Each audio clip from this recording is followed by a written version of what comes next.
Minutes. Thank you, Mr Speaker. Well, it's been a funny old afternoon here as we've been debating the New Zealand Superannuation and Retirement Income Amendment Bill. I was listening very attentively, actually, I've got to say, throughout the afternoon, and actually as I was listening to the leader of the, or co-leader, sorry, of the Green Party, and I heard greenhouse gases being talked about, I had to wonder what sort of vehicle this FIV vehicle was, whether or not in fact it had a combustion engine inside of it.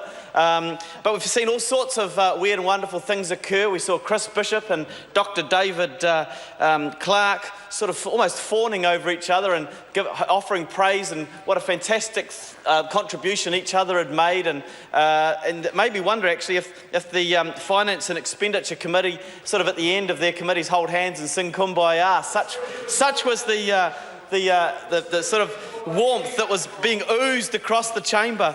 And then we heard from the latest speaker, Mr Speaker, who was drawing some analogies between a former All Black halfback and a Minister of Regional Development who actually wasn't even a member of the Labour Party, and we were getting some contributions there. And actually, what I thought was he was the President of the Labour Party, and then he saw the light and left.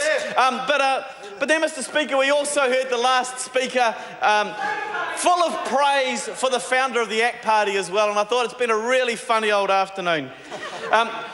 But I tell you, Mr Speaker, I was pleased to hear the praise that came from the other side of the House of Mr Andrew Bailey, who spoke, and all they had to say about his expertise in this field. Mr Speaker, while I can't claim to have the same financial expertise as Mr Bailey in terms of speaking to this bill, I am a New Zealander, and I feel that seeing as this is a bill that speaks to the ongoing superannuation requirements of all speakers, I'm quite qualified, I think, in that light to speak about it. Mr Speaker, it's been a great debate, as I said this afternoon. We've heard from almost all speakers about how well the fund has been performing over this time, so I don't need to be filling you in with the details as to how much was invested and how much is there, and what sort of a return it's been getting. But, Mr Speaker, I do just want to acknowledge the great work that has been done by the Guardians in this regard. And I think if there was ever an appropriate name for someone who is managing this fund on behalf of New Zealanders, it is Guardians, because they are, in fact, guardians of the future for many of us who are going to rely probably on the dividends of this fund to pay our superannuation in the future. And I think the way that they have approached this, the way that they have been working to develop this fund, to grow this fund for future generations, needs to be acknowledged and deserves some level of praise.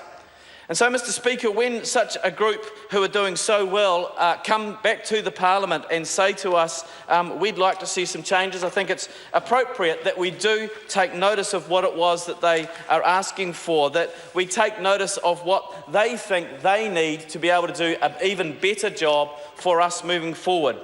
And, Mr Speaker, I sort of had a look back to through the submissions to the committee. I wasn't on the committee, as I said, to just see what it was that they were saying in terms of their submission as to why it was that they made this request of the Parliament to bring these changes into place.